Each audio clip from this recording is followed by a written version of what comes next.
नमोऽस्तुते व्यासविशालबुद्धे फुल्लारविन्दायतपत्रनेत्र येन त्वया भारततैलपूर्णः प्रज्वालितो ज्ञानमयः प्रदीपः। नारायणं नमस्कृत्य नरं चैव नरोत्तमं देवीं सरस्वतीं व्यासं ततो जयमुदीरयेत्। ॐ श्री परमात्मने नमः।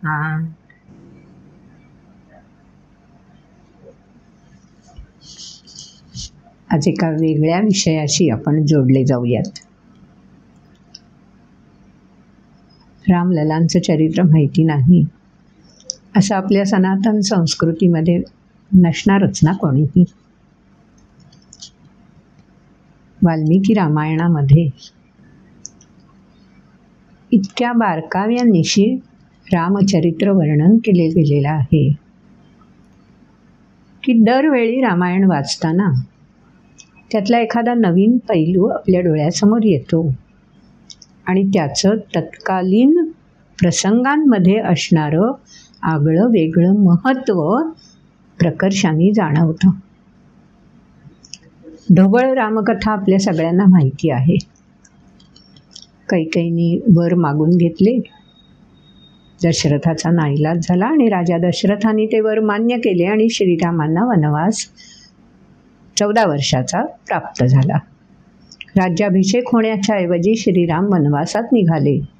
अर्धांगिनी म्हणून सीतामाई त्यांच्यासोबत निघाली आणि भ्राता लक्ष्मण उर्वशींनी परवानगी दिल्यामुळे, पत्नीची परवानगी महत्त्वाची आहे लग्नानंतर, विवाहानंतर, उर्वशींनी रामाची सावली बनून आपण सेवा करावी आणि इतका कठीण कालखंड सामोरं जात असताना आपण सावलीसारखे त्यांच्यासोबत राहावं, माझी चिंता करू नये असं उर्मिलेने सांगितल्यानंतर भ्राता लक्ष्मणही श्रीरामांसोबत वनवासात गेलेले आहेत। आपल्याला हे सगळ्यांना माहितीच आहे। वनवासामध्ये वेगवेगळे प्रसंग घडलेले आहेत, त्याच्या संबंधीही आपल्याला ढोबळ प्रसंग माहिती आहेत। श्रीराम वनवासामध्ये असताना तपस्वी ऋषींचे, महर्षींचे जिथे जिथे म्हणून आश्रम आहेत त्या त्या ठिकाणी भेट देत होते। त्या महर्षींचं क्षेमकुशल विचारत होते, त्यांना येणाऱ्या अडीअडचणींविषयी समजून घेत होते, कोणत्या संकटांचा सामना त्यांना करावा लागतो हे जाणून घेत होते, त्यांच्या चरितार्थाविषयी माहिती करून घेत होते। म्हणजे श्रीराम वनवासात असताना परिपक्वतेच्या दिशेने प्रवास करत होते। त्यांच्या चरित्रातला हा भाग खूप मोठा आहे। आपण जे भगवद्गीतेमध्ये ACD फॉर्म्युला म्हणतो, ॲक्सेप्ट, स्वीकारायचं आहे, तसं श्रीरामांनी वनवास स्वीकारला। नुसता स्वीकारला नाही तर वनवासी जीवनाशी मला अखंड जोडलेलं राहायचं आहे, कंटिन्युएशन। रामांचा काळ त्रेतायुगातला। भगवद्गीता सांगितली भगवान श्रीकृष्णांच्या माध्यमातून भगवंतांनी द्वापरयुगाच्या अंतकाळी। पण प्रत्येक युगामध्ये कशा प्रकारे मूळ गाभा, मूळ सनातन संस्कृतीचा धागा कसा अव्याहत जोडलेला आहे हे आपल्याला या कथांमधून उलगडतं। तेव्हा श्रीरामांनी वनवास स्वीकारला आणि मग वनवासी जीवनाशी तादात्म्य पाहून स्वतःला प्रगल्भ करत गेले। त्यासाठी वनवासी भागामध्ये जे म्हणून सातत्याने निवास करणारे आहेत त्या महर्षींशी, ऋषींशी आश्रमात जाऊन भेट घेऊन त्यांच्याकडून ज्ञानसंपन्नता मिळवली।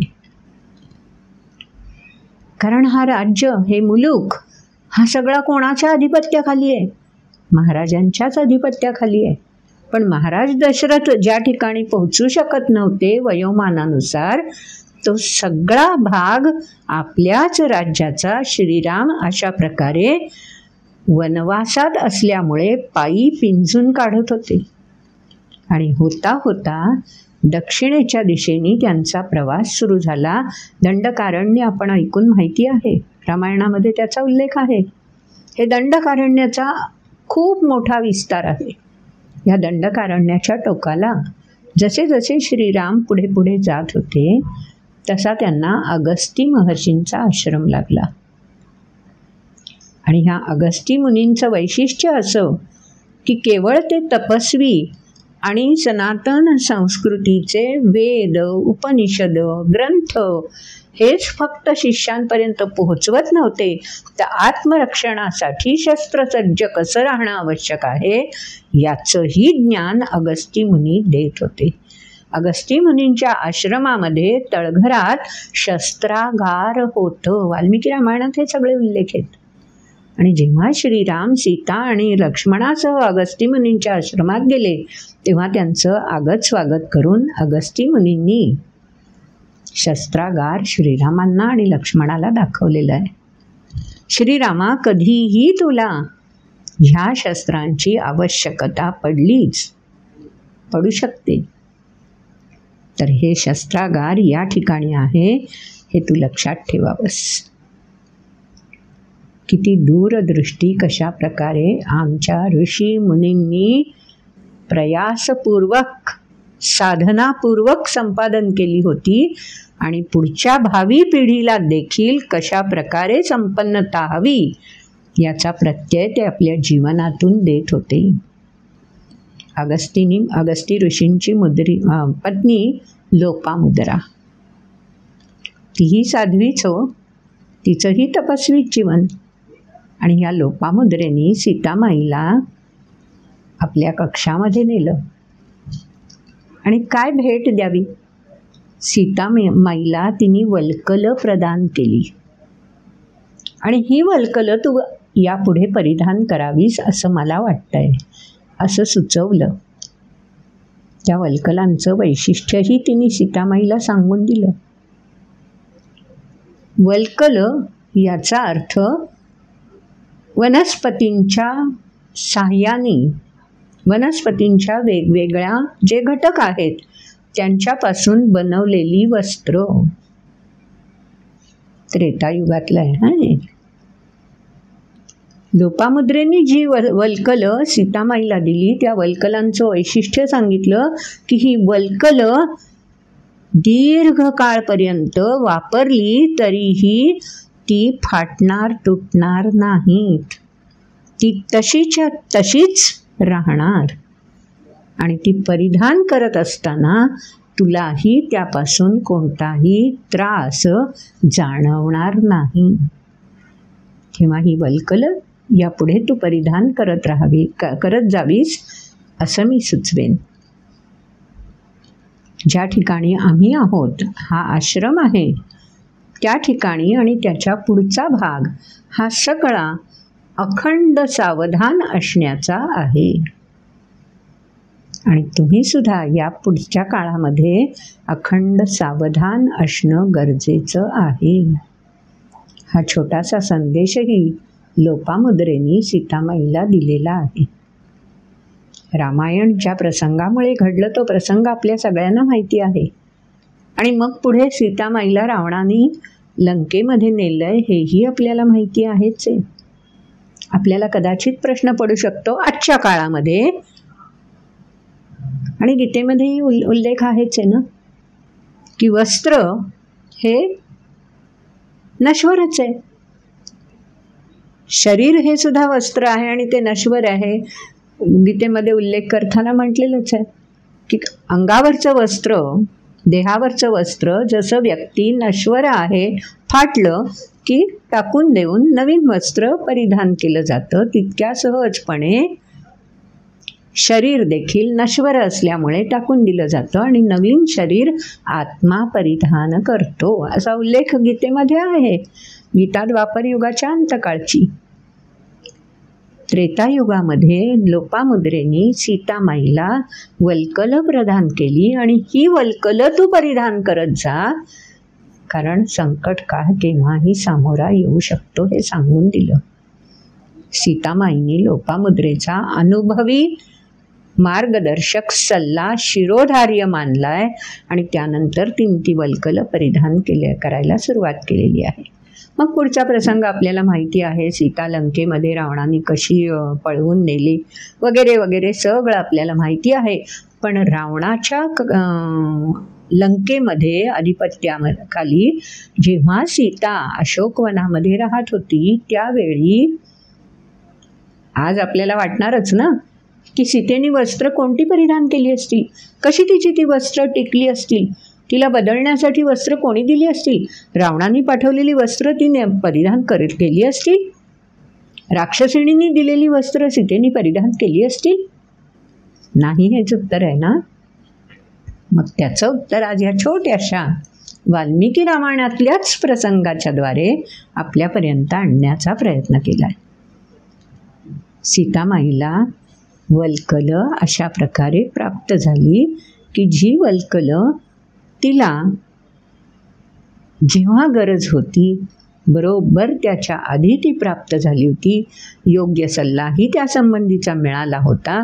आणि म्हणूनच आपण म्हणतो ना, आपल्याला भविष्याचा वेध समजत नाही कारण आपण सामान्य माणसं आहोत.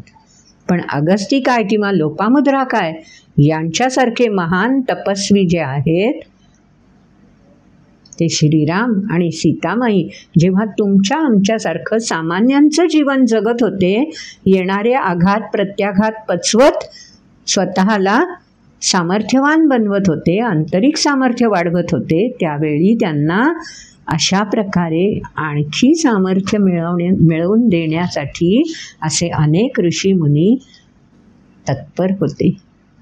त्यातलेच हे अगस्ती मुनी, ज्यांनी रामाला लढण्यासाठी जेव्हा शस्त्र लागणार आहेत तेव्हा शस्त्रागार सिद्ध करून ठेवलं होतं.